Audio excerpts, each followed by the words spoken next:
ધોરણ 11ની અંદર chapter number 7માં આપણે નીટમાં આગળ વધીએ તો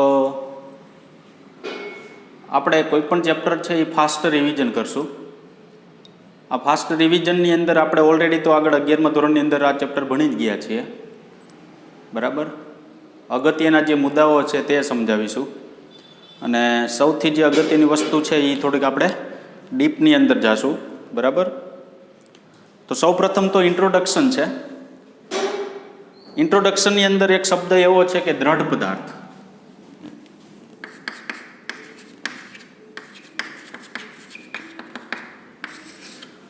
દ્રઢ પદાર્થ કોને કહેવામાં આવે છે?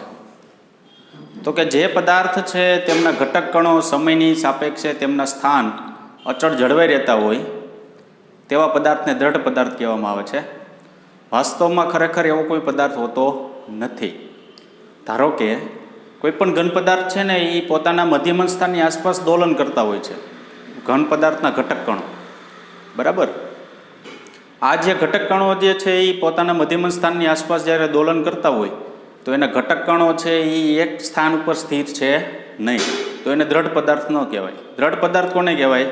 તો કે એના સ્થાન છે એ સમયની સાથે સતત કેવા હોય છે? અચળ રહેતા હોય તેવા પદાર્થને શું કહેવામાં આવે છે? દ્રઢ પદાર્થ કહેવામાં આવે છે, જે વાસ્તવમાં ખરેખર કે એ પદાર્થ હોતો નથી. આપણી પાસે 3 પ્રકારની ગતિ હોય છે: શુદ્ધ સ્થાનાંતરિત ગતિ એટલે કે ટ્રાન્સલેશન ગતિ, શુદ્ધ ચાક ગતિ અને રોલિંગ ગતિ. શુદ્ધ સ્થાનાંતરિત ગતિ. શુદ્ધ સ્થાનાંતરિત ગતિ કોને કહેવામાં આવે છે? ધારો કે કોઈ પદાર્થ છે એ આમ રોલિંગ ગતિ કરે છે, આમથી ઉપરથી નીચે આવે છે, ત્યારે આની અંદર રહેલા ઘટક કણ છે, રોલિંગ ગતિ નહીં, આમ લસરતો ઉપરથી નીચે આવે છે, ત્યારે એની અંદર રહેલા જે ઘટક કણો છે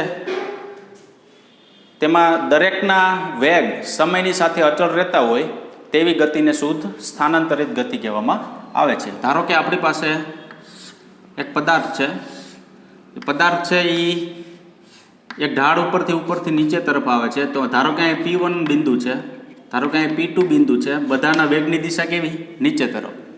તો દરેકનો વેગ અચળ હોય છે સમયની સાથે, તેવી ગતિને શું કહેવામાં આવે છે? શુદ્ધ સ્થાનાંતરિત ગતિ કહેવામાં આવે છે.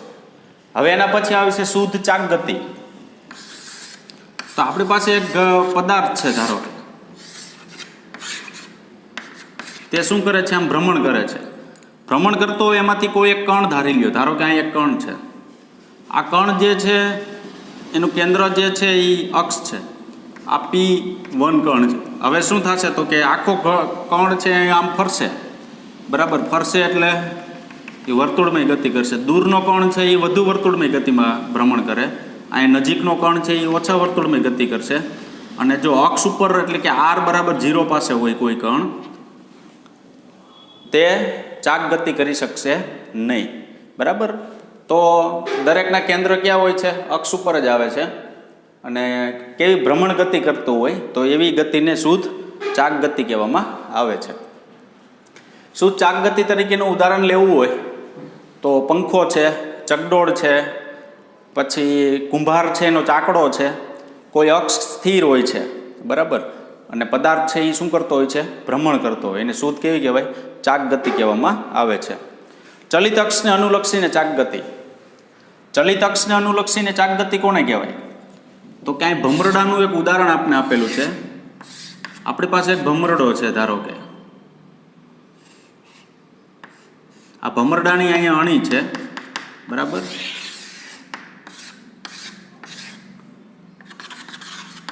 ભમરડો છે એ આમ શું કરે છે? ભ્રમણ કરે છે. ભમરડો જ્યારે ભ્રમણ કરશે ને, બરાબર, ત્યારે શું થશે? તો કે ભમરડો આમ ભ્રમણ તો કરશે પણ એની આ જે અણી છે ને એ સ્થિર રહેશે. એટલે ભ્રમણ કરતો કરતો આમ થશે, આમ, બરાબર. તો આ સ્થિર અક્ષ હતી. પંખો ફરતો હોય ને તો એની અક્ષ કેવી હોય છે? સ્થિર હોય છે. આ ચલિત અક્ષ કીધી. ચલિત અક્ષ એટલે અક્ષ આમ થાય, બરાબર. તો એ ચલિત અક્ષને અનુલક્ષીને શું કહેવામાં આવે? ચાક ગતિ કહેવામાં આવે. બીજું જો ઉદાહરણ કોઈ તમારે લેવું હોય તો તમે ઉદાહરણ તરીકે લઈ શકો ટેબલ ફેન. કારણ કે ટેબલ ફેન આમ ઊભો હોય છે, એમાં એક અક્ષ છે ને આમ ભ્રમણ કરતી હોય, ખ્યાલ હોય તો, અને આ પંખો આમ ફરતો હોય, બરાબર. તો આ જે અક્ષ છે ને સતત કેવી છે? ચલિત છે. હવે આ જે અક્ષ સતત ચલિત છે તો એ ચલિત અક્ષને અનુલક્ષીને શું કહેવાય? ચાક ગતિ કહેવામાં આવે છે. તો શુદ્ધ સ્થાનાંતરિત ગતિ કોને કહેવાય? તો કે બધાની વેગ સમાન હોય. ચાક ગતિ કોને કહેવાય? દરેક કણ સમય સાથે ફરતો હોય. એમાં બે પ્રકાર આવે, સ્થિર અક્ષને અને ચલિત અક્ષને. સ્થિર અક્ષ હોય એટલે પંખો, ચલિત અક્ષ હોય એટલે ટેબલ ફેન છે, ભવનડો છે, આવા બધા ઉદાહરણ એની અંદર આવે છે. છેલ્લું છે રોલિંગ ગતિ. રોલિંગ ગતિની અંદર શું હોય છે? ધારો કે ઢાળ ઉપરથી એક ટાયર છે એ ઉપરથી નીચે આમ આવી રહ્યું છે, બરાબર? તો જો જે અહીંયા એનો વેગની દિશા આમ હોય છે, અહીંયા વેગની દિશા આમ હોય છે, અહીંયા વેગની દિશા, અહીંયા વેગ બરાબર 0 હોય છે. એ આપણે ચેપ્ટર છેલ્લે પૂરું થશે ને ત્યારે આપણે સાબિત કરશું કે જ્યારે સંપર્ક બિંદુમાં આમ ટાયર ફરતું હોય ત્યારે સંપર્ક બિંદુ સાથે જે કણ હોય છે ત્યાં એનો વેગ કેવો હોય છે? 0 હોય છે. શું કામ 0 હોય છે આપણે છેલ્લે સાબિત કરીશું. રોલિંગ ગતિ કોને કહેવાય? તો કે રોલિંગ ગતિ એને કહેવામાં આવે છે કે સતત એનો વેગ ફરતો હોય છે અને એ પોતે ચાક ગતિ કરતો હોય છે. બે ગતિનો ઉમેરો, ચાક ગતિ, શુદ્ધ ચાક ગતિ અને શુદ્ધ સ્થાનાંતરિત ગતિનો ઉમેરો. શું કામે? સ્થાનાંતરિત ગતિ શું કામ કીધી? તો કે ઉપરથી નીચે આવે છે. તો અહીં કોઈ નળાકાર તમે રાખેલો હોય ધારો કે, તો એ ઉપરથી કેવો આવે? આમ નીચે તરફ આવે છે. તો એ નળાકાર છે એ ધારો કે ઉપરથી આમ નીચે તરફ આવતો હોય તો એ અહીંથી અહીંયા પહોંચે એટલે સ્થાનાંતરિત ગતિ કરે. સાથોસાથ એ શું કરે છે? ફરે છે. તો સાથોસાથ જો એ ફરતો હોય તો એને કેવી ગતિ કરી કહેવાય? રોલિંગ ગતિ કરી કહેવાય, બરાબર? હવે એક પદાર્થની અલગ અલગ ગતિ. તો એક પદાર્થની અલગ અલગ ગતિ કેવી? તો કે આ પદાર્થ છે એને હું આમે ફેંકી શકું. જો તો આમ ફેંકી શકું તો એ શુદ્ધ સ્થાનાંતરિત ગતિમાં આવ્યો. શું કામે? તો કે હું આમ ફેંકું તો એ દિશા ફરતી નથી, જુઓ, બરાબર? બીજું તો કે રોલિંગ ગતિ સાથે ફેરવવું હોય તો એ જો આમ ફરતો ફરતો આવે. પદાર્થ પોતે ફરતો હોય અને આગળ એ વધતો હોય. તો એનો મતલબ એવો કે તમે આમ ઘા કરો, આમ તો આમ ઘા કરશો તો આમ જશે, ખાલી આમ ફરતો ફરતો ફરતો આવશે, બરાબર? તો એનો મતલબ એવો કે એ રોલિંગ ગતિ. તો આમ ખાલી પદાર્થ જાય તો ચાક ગતિ, ફરતો ફરતો જશે તો કેવી ગતિ થશે? રોલિંગ ગતિ થશે. તો આ જે છે ને એ ફક્ત શું થયું? ઇન્ટ્રોડક્શન છે, બરાબર? ચેપ્ટરની શરૂઆત જે છે એ હવે થશે. આપણે આ ફક્ત શું હતું? એક પ્રકારનું ઇન્ટ્રોડક્શન હતું.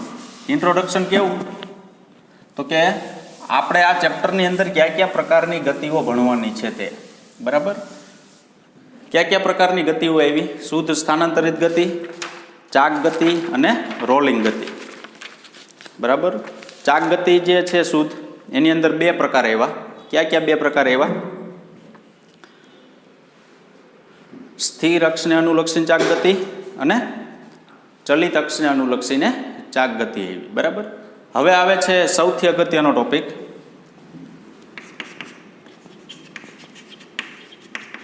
દ્રવ્યમાન કેન્દ્ર, જેને સેન્ટર ઓફ માસ કહેવામાં આવે છે. તમને સમજાવી દઉં દ્રવ્યમાન કેન્દ્ર કોને કહેવાય. તમને ખબર જ છે દ્રવ્યમાન કેન્દ્ર વિશે માહિતી બધી. સાવ ટૂંકું અને ટચ યાદ રાખવાનું છે. થિયરી એમાં ગમે એવડી મોટી હોય, બરાબર, એની સાથે કંઈ આપણે લેવા દેવા નથી. જુઓ, ખરેખર દ્રવ્યમાન કેન્દ્રની વ્યાખ્યા શું છે? તો કે કોઈ પણ પદાર્થ તમે પસંદ કરો, તે પદાર્થના ઘટક કણો કોઈ એક બિંદુ પાસે તેનું દળ કેન્દ્રિત થયેલું હોય. શું કીધું? તમારે કોઈ પદાર્થ લેવાનો, એ પદાર્થની અંદર એના ઘટક કણો હોય. એ ઘટક કણો જે છે ને એ કોઈ કેન્દ્ર પાસે એનું દળ, ઘટક કણોનું દળ કેન્દ્રિત થયેલું હોય. તે વિસ્તારને શું કહેવામાં આવે છે? તે પદાર્થનું દ્રવ્યમાન કેન્દ્ર કહેવામાં આવે છે. કેવી રીતના? તો ધારો કે દ્રવ્યમાન કેન્દ્ર અમારે આનું નક્કી કરવું હોય તો હું આ પદાર્થને દ્રવ્યમાન કેન્દ્ર, આને તમને ખબર પડી ગઈ કે એક્ઝેક્ટ કેવું છે, વચ્ચે છે, એટલે હું આમ રાખી દઉં. હાલો, રાખી દીધું, બરાબર? તો એક્ઝેક્ટ વચ્ચે આવે એટલે તો આ સ્થિર રહેશે. ધારો કે તમે એમ કહો કે એનું દ્રવ્યમાન કેન્દ્ર એક ખૂણા ઉપર હશે, તો હું અહીં રાખું તો એ સ્થિર ન રહે. જો રહેશે? નહીં રહે. અહીં રાખું તો દ્રવ્યમાન કેન્દ્ર સ્થિર રહેશે? નહીં રહે. અહીં રાખું તો દ્રવ્યમાન કેન્દ્ર સ્થિર રહેશે. ટૂંકમાં પદાર્થ સ્થિર, જે બિંદુ પાસે પદાર્થ સ્થિર રહેશે ને તે વિસ્તારને એનું શું કહેવામાં આવે છે? દ્રવ્યમાન કેન્દ્ર કહેવામાં આવે છે. હવે દ્રવ્યમાન કેન્દ્ર છે એ એક પરિમાણમાં, દ્વિપરિમાણમાં અને ત્રિપરિમાણમાં હોઈ શકે. ધારો કે આ પદાર્થ છે, આની અંદર એક કણો બધે ગોઠવાયેલા છે લાઈનમાં, બે કણ છે. ધારો કે એક અહીંયા M1 દળ છે ને અહીંયા M2 દળ છે. એક વસ્તુ યાદ રાખજો ખાસ, જો આ દળ વધુ હોય, આ દળ ઓછું હોય, તો યાદ શું રાખવાનું, વધુ દળ બાજુ એનું દ્રવ્યમાન કેન્દ્ર ખસે. ધારો કે હું એક વસ્તુ એમ કહું કે આપણી પાસે ત્રાજવા છે, બરાબર, આ એક લાકડી છે. હવે હું અહીંયા M દળ લટકાવું, અહીંયા M દળ લટકાવું, તો આનું દ્રવ્યમાન કેન્દ્ર એક્ઝેક્ટ વચ્ચે આવે. તમે અહીંયા દોરી બાંધો ને તો જ આ સીધી લાકડી રહે. ધારો કે હું એની જ વસ્તુ છે, અહીં M1 રાખું, અહીં M2 રાખું, M1 મોટું છે ને M2 નાનું છે, M1 ગ્રેટર દેન M2. હવે હું દોરી ટીંગાડું અહીંયા, બરાબર, એક્ઝેક્ટ વચ્ચે, તો એક્ઝેક્ટ વચ્ચે ટીંગાડું ને તો આની આ વસ્તુ આમ રહેશે, ત્રાસી, જો આમ. તો હવે એ મારે આમ સીધી દોરી રાખવી હોય તો ત્રાસી રહે, મતલબ એવો કે તમે દોરી છે, દોરી જ્યાં લગાડી છે ને ત્યાં લાકડીનું દ્રવ્યમાન કેન્દ્ર નથી, તો તમારે કઈ બાજુ ખસવાનું, વધુ દળ બાજુ. તમે અહીંયા ક્યાંક તમે દોરી લગાડશો ને તો આ લાકડી આમ કેવી રહેશે, સીધી રહેશે, બરાબર. એટલે યાદ શું રાખવાનું, દ્રવ્યમાન કેન્દ્ર હંમેશા વધુ દળ બાજુ ખસે. હંમેશા દ્રવ્યમાન કેન્દ્ર છે એ કઈ બાજુ હોય છે, વધુ દળ બાજુ હોય છે, બરાબર. તો અત્યારે લાકડી ઉપર જો આપણે કણ ધારવામાં આવે તો એ એક પરિમાણ કહેવાય. તો એક પરિમાણ માટે દ્રવ્યમાન કેન્દ્રનું સૂત્ર શું છે કે x બરાબર M1 x1 plus M2 x2 by M1 plus M2. ધારો કે એક પરિમાણમાં આપણી પાસે બે દળ છે, M1 અને M2. તેનું દ્રવ્યમાન કેન્દ્ર મેળવવા માટેનું ઉગમ બિંદુથી કેટલા અંતરે મળે ને એના માટેનું સૂત્ર છે, બરાબર. ધારો કે એક જ લાઈનમાં, એક જ પરિમાણમાં, એક પરિમાણ એટલે શું, ત્રણ અક્ષ હોય ને એમાં એક અક્ષ ઉપર જ બધા કણ ગોઠવાયેલા હોય, એને એક પરિમાણ કહેવાય. ધારો કે આની આ જ વસ્તુ છે આપણી પાસે, આવી કન્ડિશન લેવામાં આવે કે M1 બરાબર M2 બરાબર M. ધારો કે બે દળ સમાન હોય તો x બરાબર mx1 mx2 by 2m. m cancel થઈ જાય તો x બરાબર શું વળે, x1 પ્લસ x2 બાય 2. આ શું કહેવા માગે છે તો કે સમાન દ્રવ્યમાન ધરાવતા કણનું દ્રવ્યમાન કેન્દ્ર એના મધ્યબિંદુ ઉપર આવેલું હોય છે. મધ્યબિંદુ એટલે સરેરાશ જેવું થયું, જો x1 અંતર x2નું બાય 2 એટલે એનું એક્ઝેક્ટ કેવું બિંદુ થશે, મધ્યબિંદુ થશે, બરાબર.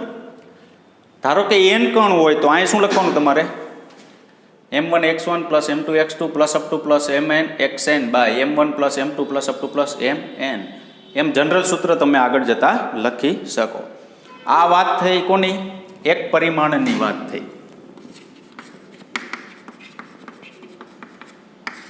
ક્યારેક એવું બને દ્વિપરિમાણમાં ગોઠવાયેલા હોય કણો, તો દ્વિપરિમાણમાં ગોઠવાયેલા હોય ને તો એના ઘટકનો ઉપયોગ કરવાનો.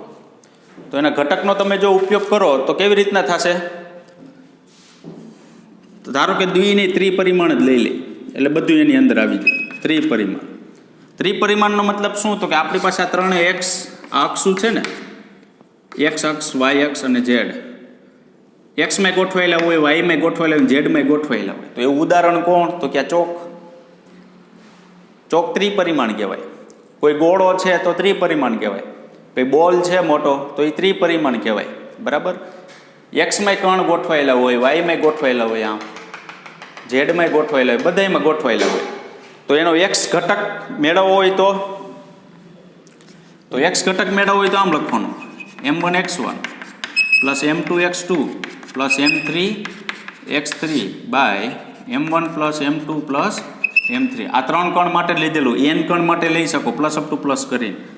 વાય ઘટક હોય તો M1 y1 M2 y2 plus M3 y3 by M1 plus M2 plus M3.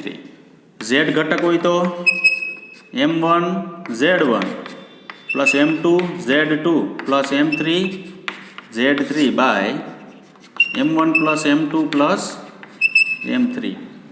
આ તો આમ કહેવાનું હોય નહીં, પણ આપણે થિયરી એમ ચલાવી છીએ એટલે આગળ જતાં આપણે રિવાઇઝ થઈ જાય એટલા માટે.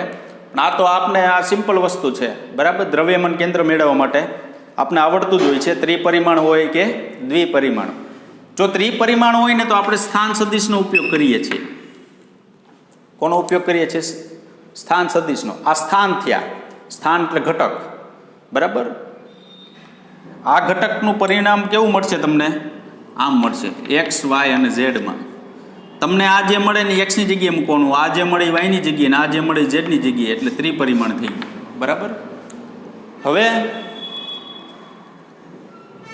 મેં શું કીધું તમને? ત્રિપરિમાણ હોય એટલે દ્વિપરિમાણ કે ત્રિપરિમાણ હોય ને એટલે સ્થાન સદિશનો આપણે ઉપયોગ કરીએ. તો સ્થાન સદિશ માટે સૂત્ર લખવું હોય તો આપણે આર વેક્ટર વડે દર્શાવશું. m1r1 vector plus m2r2 vector plus up to plus mnrn vector by m1 plus m2 plus up to plus mn. એમાં m1 plus m2 plus m3 plus up to plus mn બરાબર capital M પદાર્થનું કુલ દ્રવ્યમાન કહેવામાં આવે છે. કારણ કે જેટલા કણ અંદર રહેલા છે ને, ઘટક કણ, એનો તમે સરવાળો કરો છો, તો ઘટક કણનો જો સરવાળો કરો તો પદાર્થનું શું થઈ ગયું? કુલ દળ થઈ ગયું. ધારો કે એક થેલીની અંદર આપણે ખાંડ ભરેલી છે. ખાંડના દરેક દાણા છે એનું દળ લેવામાં આવે. m1 પહેલા દાણાનું દળ, m2 બીજો દાણો, m3 ત્રીજો દાણો, એમ ક્યાં સુધી? mn સુધી. બધાય દાણાનું જો દળ લઈ લ્યો તમે, બરાબર, તો ખાંડનું કુલ દળ મળી જાય તમને. એટલે એવી રીતના અહીંયા કોઈ પદાર્થ છે એના દરેક ઘટક કણનું જો તમે દળ લઈ લ્યો તો એ પદાર્થનું શું મળી જાય? આપણે કુલ દ્રવ્યમાન પ્રાપ્ત થશે, બરાબર. હવે એક વ્યાપક રીત છે.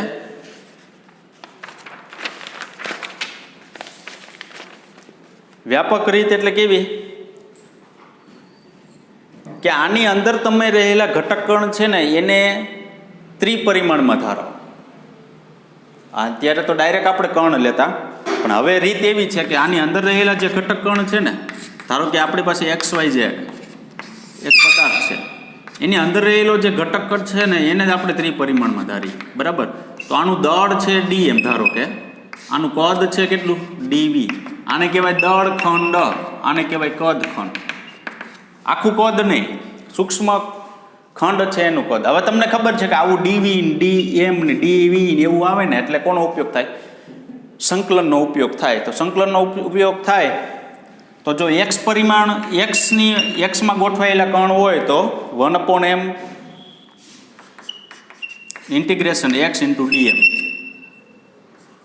ycm હોય તો 1/m integration y into dm.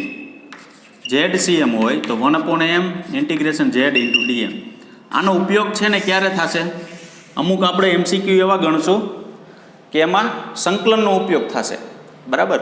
એ સંકલનનો જ્યારે ઉપયોગ થશે ને ત્યારે તેની અંદર આપણે નાના નાના દળ ધારશું, નાના નાના કદ ધારશું. એ દળ અને કદ ઉપરથી એનું દ્રવ્યમાન કેન્દ્ર આપણે મેળવશું.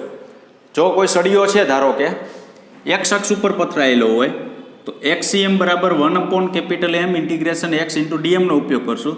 જો કોઈ સળિયો છે એ y અક્ષ ઉપર પથરાયેલો હોય તો 1/M ઇન્ટિગ્રેશન y ઇન્ટુ dmનો ઉપયોગ કરશું. કોઈ સળિયો છે z અક્ષ ઉપર પથરાયેલો છે તો એનું ઇન્ટિગ્રેશન એનું દ્રવ્યમાન કેન્દ્ર 1/M ઇન્ટિગ્રેશન z ઇન્ટુ dmનો આપણે ઉપયોગ કરશું, બરાબર. તો ટૂંકમાં એક વ્યાપક સ્વરૂપે આનો ઉપયોગ થશે. આનો ઉપયોગ થશે પણ બહુ ઓછી જગ્યાએ થશે, બરાબર. આપણે મેન તો શું છે તો કે આ દ્રવ્યમાન કેન્દ્ર જે આપેલા છે એ આપણે યાદ હોવા જોઈએ. હવે આગળ જોઈએ. અત્યારે સુધી જે વાત કરીને આપણે એ સ્થિર દ્રવ્યમાનની વાત કરી, બરાબર. હવે ધારો કે એવું બને કે દ્રવ્યમાન કેન્દ્ર છે એ ગતિ કરતું,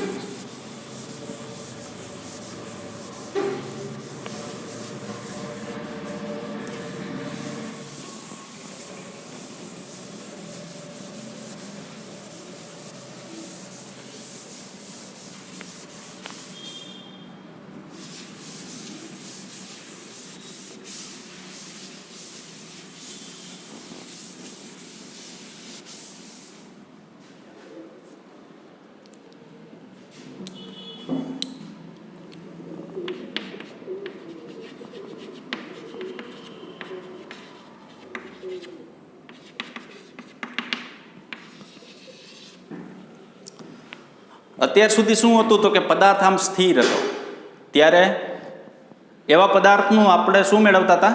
દ્રવ્યમાન કેન્દ્ર મેળવતા હતા. હવેની વાત એવી છે કે પદાર્થ ગતિ કરતો હોય તો તમે સાંભળેલું જ છે કે 4 વ્હીલ છે, 4 વ્હીલનું કંઈક દ્રવ્યમાન કેન્દ્ર હોય, ઊભી હોય તો અને ગતિ કરતી હોય તો ભલે, બરાબર. હવે શું થયું તો કે ધારો કે 4 વ્હીલ ચલાવવાનું ચાલુ કરી, 4 વ્હીલ લઈને આપણે હાલતા થયા તો એનું દ્રવ્યમાન કેન્દ્ર 4 વ્હીલનું કેવું રહેશે? એની ભેગું રહેશે, બરાબર. હવે ધારો કે અહીં એક આપણી પાસે કાર છે, આપણી પાસે અહીં એક બસ છે. હવે કાર અને બસથી બનતું એક તંત્ર થાય, એનું દ્રવ્યમાન કેન્દ્ર અહીં ક્યાંક હોય. જો 4 વ્હીલ છે, બસની સાઈડ કાપીને આગળ વહી જાય તો દ્રવ્યમાન કેન્દ્ર ક્યાં વહી જશે? અહીં આગળ વહી જશે. તો એ પાછું બસ અને કારની કેવું રહેશે? વચ્ચે જ રહેશે, બરાબર. તો જો જે બસ એ રોડ ઉપર ચાલે છે, કાર એ રોડ ઉપર ચાલે છે, તો એનું દ્રવ્યમાન કેન્દ્ર ગતિ કરતું હોય છે, બરાબર. તો આવી પરિસ્થિતિની અંદર જ્યારે દ્રવ્યમાન કેન્દ્ર ગતિ કરતું હોય તો એનો વેગ મળે, એનો પ્રવેગ મળે, એના ઉપર લાગતું કંઈક બળ મળે. વેગ હોય એટલે તો કે આ કાર અને બસનું દળ હોય એટલે એનું વેગમાન મળે. આવી બધી વસ્તુ જે છે એ આવી બધી બાબતો જે છે એ આપને પ્રાપ્ત થશે. તો આપણે જોઈએ આગળ શું કહેવા માગે છે કારના દ્રવ્યમાન કેન્દ્રની ગતિ. તો આપણી પાસે સૌ પ્રથમ તો આવું એક સૂત્ર છે, જુઓ.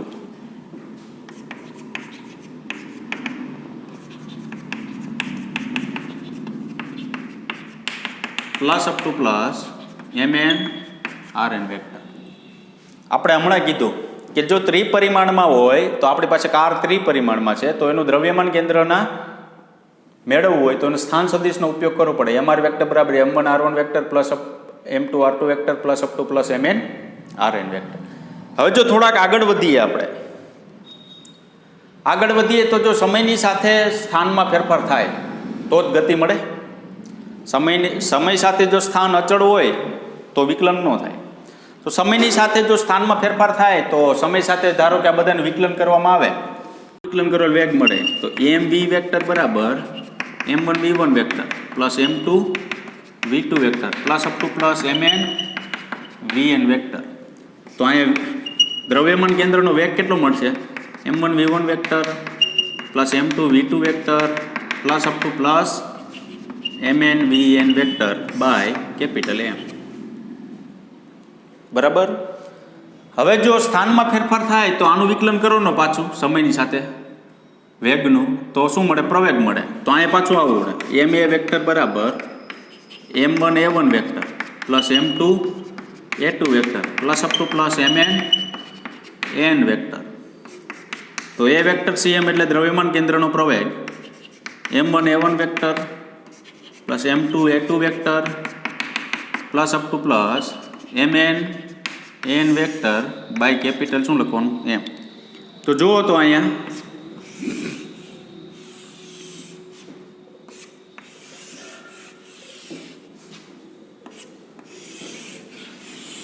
શું થયું? આમાં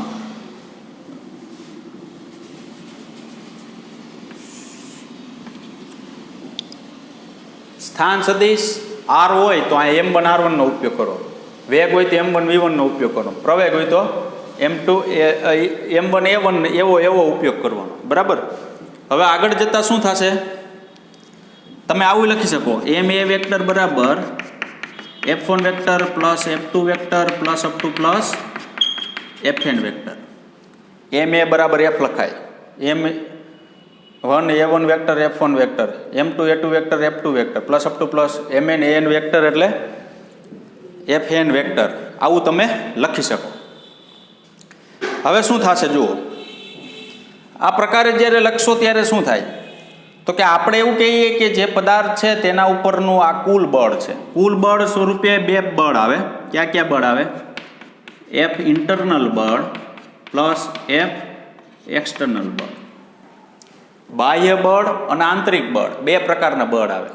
પરંતુ જે ઇન્ટરનલ ફોર્સ છે તે ન્યૂટનના ગતિના ત્રીજા નિયમ મુજબ શું થશે તો કે અંદર કોઈ કણ છે, ધારો કે આ બધા કણ છે, તો આના ઉપર જેટલું બળ આ કણ લગાડે એટલું જ બળ આ લગાડતું હોય, પણ કેવું? સમાન મૂલ્યના પરસ્પર વિરુદ્ધ દિશામાં. એટલે એનો મતલબ એવો થયો કે ઇન્ટરનલ ફોર્સ જે આપણે મળશે ને એ આપણે કેવો પ્રાપ્ત થશે? શૂન્ય પ્રાપ્ત થશે. તો કુલ બળ તરીકે કોણ કામ કરશે અહીંયા? ફક્ત એફ એક્સટર્નલ બળ જ કામ કરશે. બરાબર. એટલે આપણે લીથાની અંદર એફ એક્સટર્નલ ફોર્સ જ ખાલી લખેલું છે. શું કીધું મેં? કે આ જે બધા બળ છે, બરાબર, એ કોઈ પદાર્થ છે એના ઉપર લાગતું કુલ બળ છે. કુલ બળ સ્વરૂપે બે બળ આવે, એક તો આંતરિક બળ આવે અને એક આવે બાહ્ય બળ. એક જે આંતરિક બળ આવે છે અને એક આવે છે બાહ્ય બળ.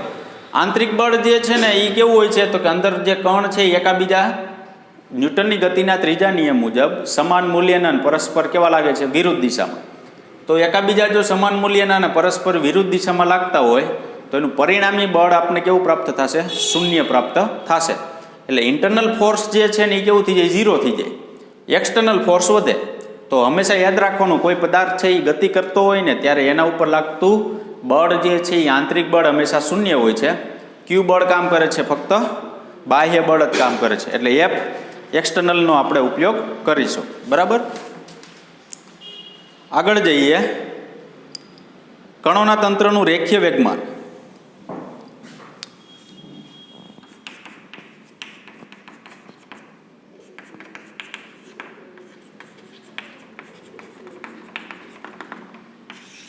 રેખીય વેગમાન સ્વરૂપે પી વેક્ટર બરાબર p1 vector plus p2 vector plus up to plus pn vector, જે આપણે આના ઉપરથી તમે લખી શકો. શું કામે? આ એમને અહીંયા રાખો એટલે p વેક્ટર થઈ ગયું. m1 v1 p1 vector, m2 v2 p2 vector, mn vn શું લખવાનું? pn વેક્ટર લખવાનું. તો આ કણોના તંત્રનું શું થયું? રેખીય વેગમાન. ટૂંકમાં યાદ શું રાખવાનું? કે તમારી પાસે કોઈ સ્થાન હોય, ધારો કે, તો કહી દેવાનું x બરાબર m1 x1 plus m2 x2 plus up to plus mn xn. Okay. ધારો કે તમારી પાસે કોઈ શું કહેવાય,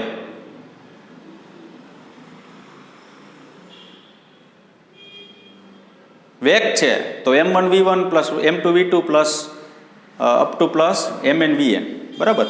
ધારો કે આપણી પાસે કોઈ પ્રવેગ છે, તો m1 a1 plus m2 a2 plus up to plus mn an.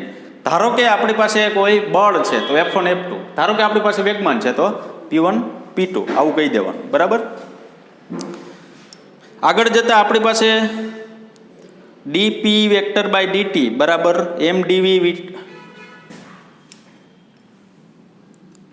dp vector by dt બરાબર m dv vector by dt બરાબર ma વેક્ટર બરાબર f એક્સટર્નલ.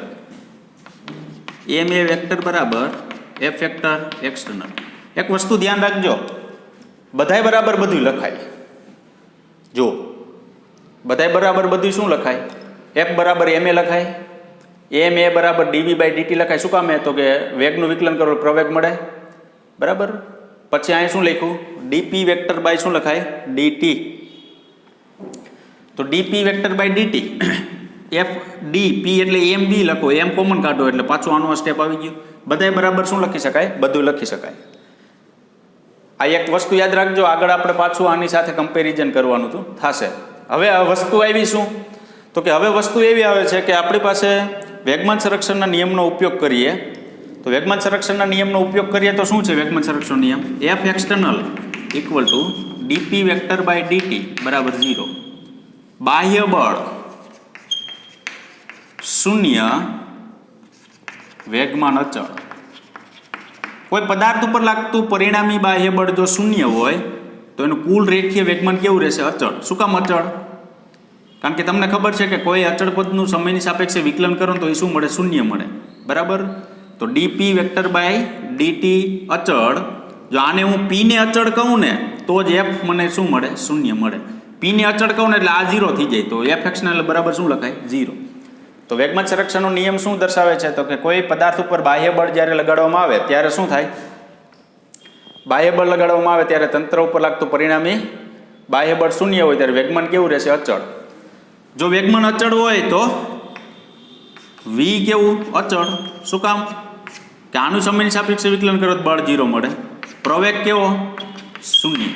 અહીંયા શૂન્ય મૂકું ને અહીંયા મારે વિકલન નહીં કરવાનું. જો અહીંયા મારે વિકલન કરવાનું નથી. શું કામે? કારણ કે ત્યાં પ્રવેગ શૂન્ય તો બળ 0 થાય. અહીંયા વેગ અચળ તો બળ 0 થાય. અને અહીંયા વેગમાન કેવું અચળ તો બળ કેવું થાય? 0 થાય. કારણ કે આ બે વિકલનમાં છે. વિકલનમાં છે એટલે મારે આ બેને અચળ કહું ને તો જ બળ 0 થાય. આ ગુણાકારમાં છે તો એને 0 કરું ને તો જ બળ કેવું થાય? અચળ થાય. બરાબર. તો આ શું થયું? વેગમાન સંરક્ષણનો નિયમ શું? તો કે પદાર્થ ઉપર લાગતું પરિણામી બાહ્ય બળ શૂન્ય હોય તો એનું રેખીય વેગમાન કેવું રહેશે? અચળ રહેશે. બરાબર. તો આ થયું દ્રવ્યમાન કેન્દ્રની વાત થઈ. પછી એક નોંધ આપેલી છે દ્રવ્યમાન કેન્દ્રની ગતિના ઉદાહરણ. નોંધ એક આપેલી છે દ્રવ્યમાન કેન્દ્રની ગતિના ઉદાહરણો. હવે એક વસ્તુ યાદ રાખજો, દ્રવ્યમાન કેન્દ્રની ગતિના જે ઉદાહરણ છે એ તમારે ખાલી એમને વાંચી જવાના છે. એ કે ઉપયોગમાં નહીં આવે. બરાબર. એટલે જ આપણે આગળ શું લખી નાખ્યું? નોંધ લખી નાખી છે.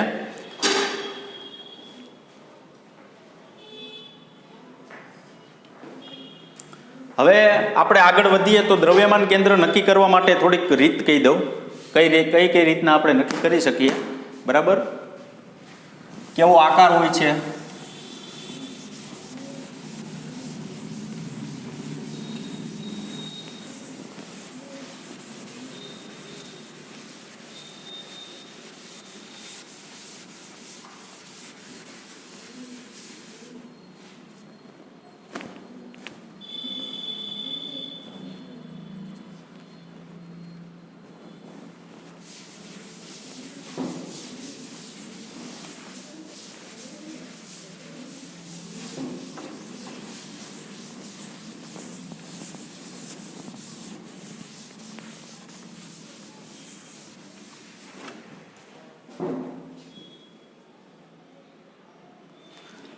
ધારો કે આપણી પાસે રિંગ છે.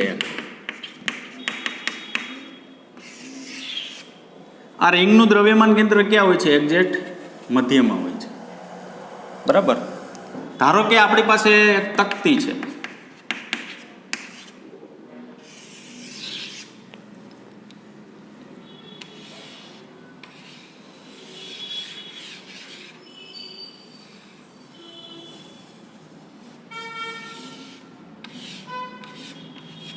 એનું દ્રવ્યમાન કેન્દ્ર એક્ઝેક્ટ ક્યાં હોય છે?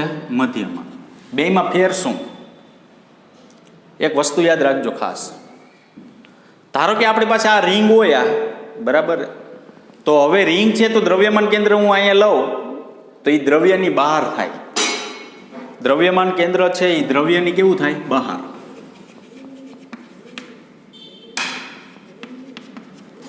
ધારો કે આપણી પાસે તકતી છે. તકતી કોને કહેવાય? તો કે આપણી ઘરે જે રોટલી બનાવવા માટે લોઢી હોય ધારો કે એને તકતી કહીએ. બરાબર. તો એનું દ્રવ્યમાન કેન્દ્ર દ્રવ્યની અંદર. શું કામે? તો કે અહીંયા વચ્ચે દ્રવ્ય હોય છે. જુઓ તો એનું દ્રવ્યમાન કેન્દ્ર, ધારો કે લોખંડની તમારી પાસે પ્લેટ હોય તો એને તકતી જ કહેવાય. તો એનું દ્રવ્યમાન કેન્દ્ર તો કે લોખંડની પ્લેટ જે છે ને એની કેવું થાય? અંદર. તો એની કેવું થયું? અંદર.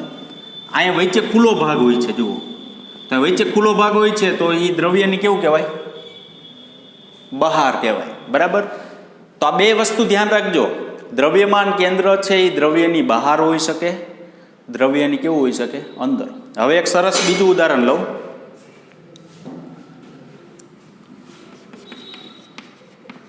નક્કર નળાકાર અને પોલો નળાકાર.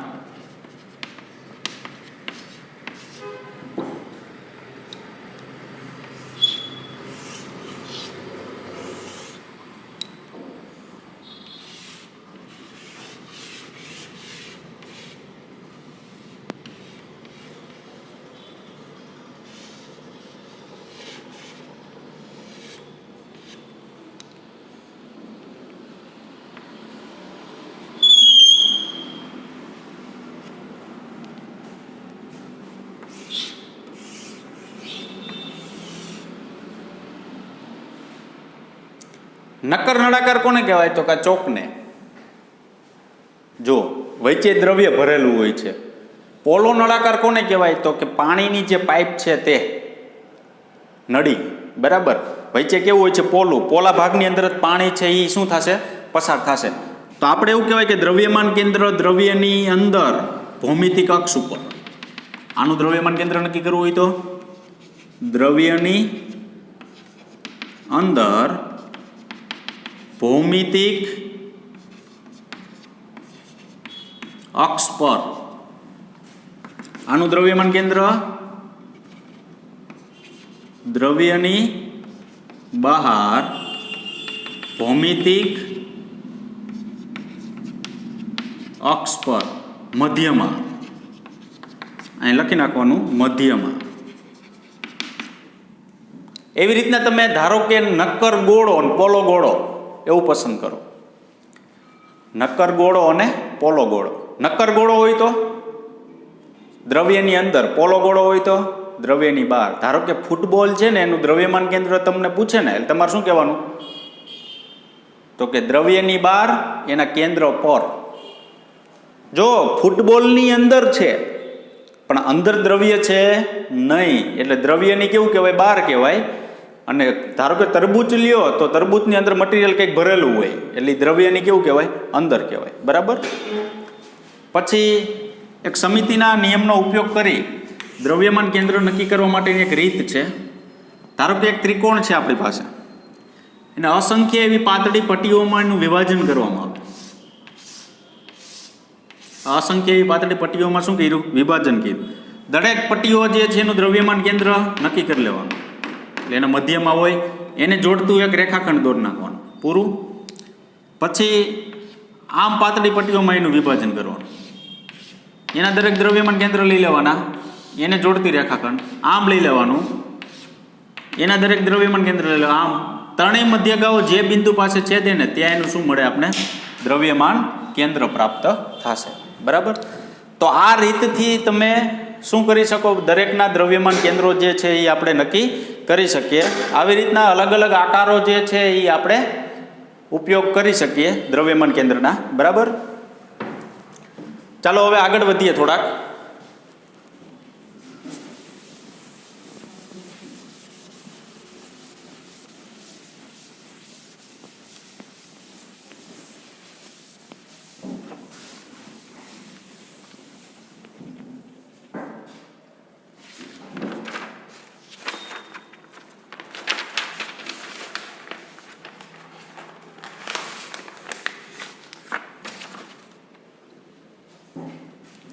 બે સદિશોના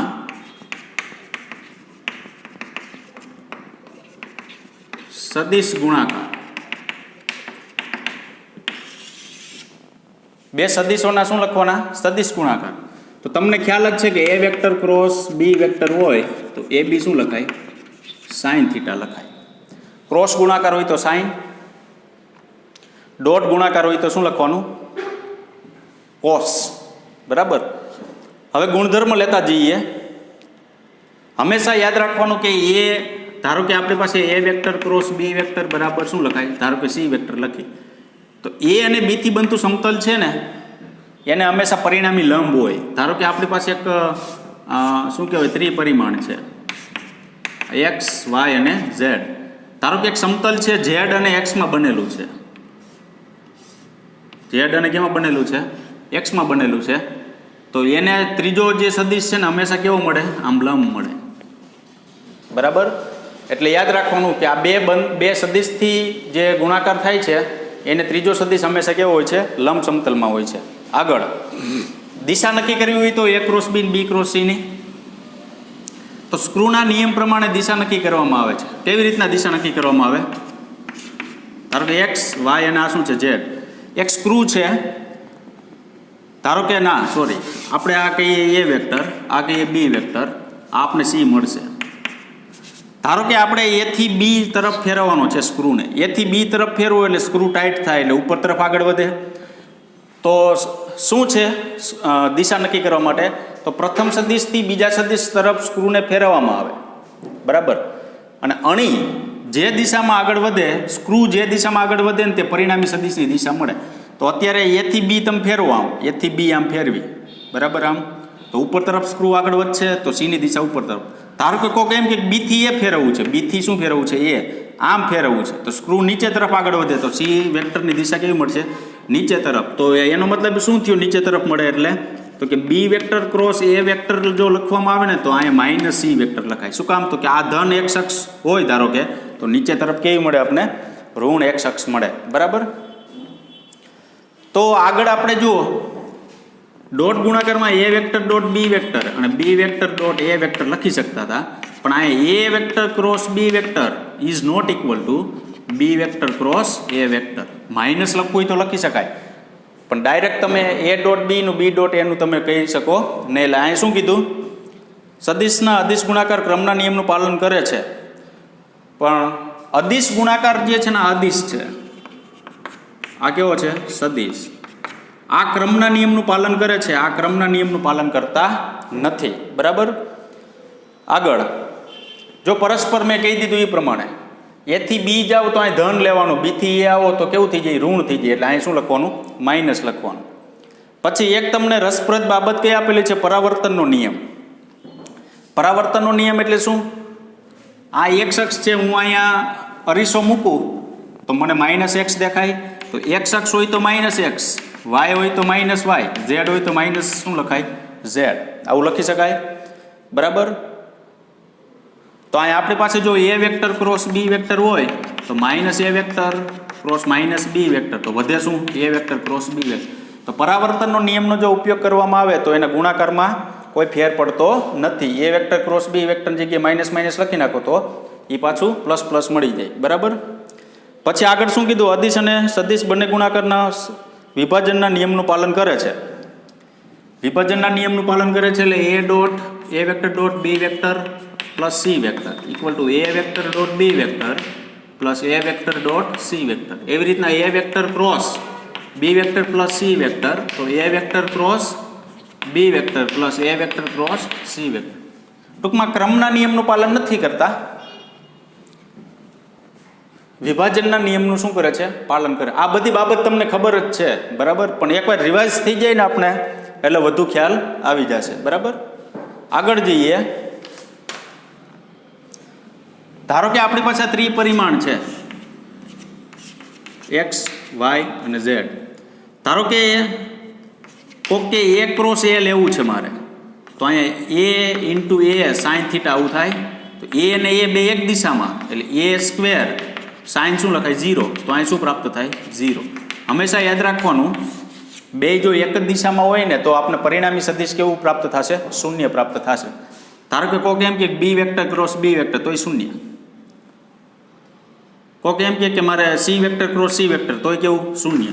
તો ધારો કે આપણી પાસે અહીંયા આઈ કેરેટ છે, આ છે જે કેરેટ, આ છે શું? કે કેરેટ. તો એક નિયમ શું મળ્યો આપણે કે આઈ ક્રોસ આઈ બરાબર 0, જે ક્રોસ જે બરાબર 0 અને કે ક્રોસ કે બરાબર શું લખવાનું? 0. શું કામે? ક્રોસ કાઢો તમે એકમ સદિશ છે તો આની વેલ્યુ તમે જો આ પહેલાંની આપણે લઈએ આઈ ક્રોસ આઈ, તો એકમ સદિશ 1 એકમ સદિશ 1 સાઇન થીટા લખાય, પણ આ બે એક જ દિશામાં છે. અહીંયા કેટલા લખી શકો? 0. તો ટોટલ કેવું મળે? 0. એટલે આના બરાબર તમે શું પ્રાપ્ત કરી શકો? શૂન્ય પ્રાપ્ત કરી શકો. હવે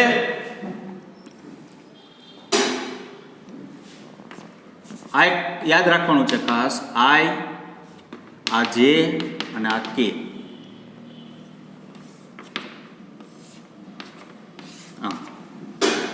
જો આપણી પાસે આઈ ક્રોસ જે ક્રોસ કે ક્રોસ આઈ, જો તીરની દિશામાં ચાલો ને તો અહીંયા ધન લખવાનું, તીરની વિરુદ્ધ દિશામાં આમ હોય તો કેવું લખવાનું? ઋણ.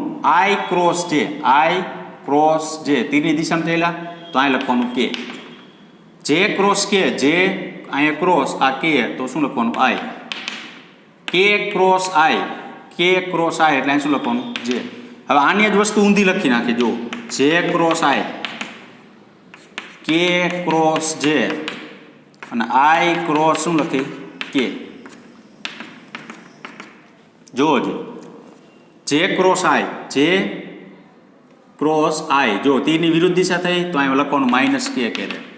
પછી શું આવ્યું કે ક્રોસ જે, કે ક્રોસ જે, તો તીરની વિરુદ્ધ દિશામાં માઇનસ આઈ, પછી આ માઇનસ શું લખવાનું જે. ડોટ ગુણાકારમાં શું હતું તો કે આઈ ડોટ આઈ, જે ડોટ જે અને કે ડોટ કે બરાબર 1 હતું. ને આઈ ડોટ જે એટલે 0, જે ડોટ કે એટલે 0 અને કે ડોટ આઈ એટલે શું હતું 0. પણ અહીંયા 1 છે, અહીંયા 0 છે. તમને બીજી કાંઈ ન ખબર પડે ને તો તમારે શું જોઈ લેવાનું, એ બી સાઇન થીટા ને એવું જોઈ લેવાનું. ખ્યાલ આવ્યો કે નહીં? બરાબર. આગળ જઈએ. ત્રિપરિમાણની અંદર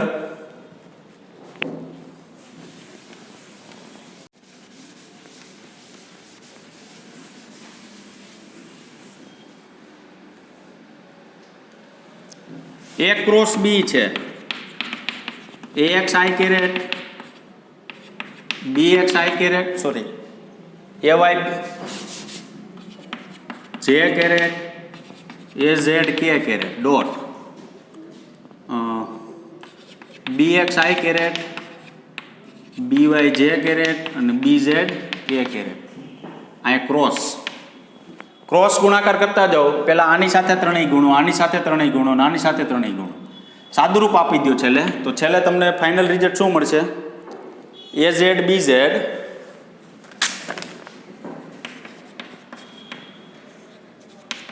az by i caret plus az bx minus ax bz j caret plus ax by minus ay bx k caret.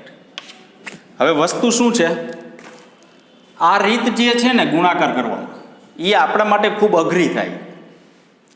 એ અઘરી ન થાય ને તેના માટે એક બીજી રીત આપેલી છે, નિસ્વાયકની રીત, જે આપણે બધાને આવડે છે. A cross B, I caret, J caret, K caret, બરાબર. X, A Y, A Z, B X, B Y અને બી ઝેડ. આ આખી નિસ્વાયકનું જો સાદુરૂપ આપી દો તમે તો છેલ્લે તમને આવું પ્રાપ્ત થશે.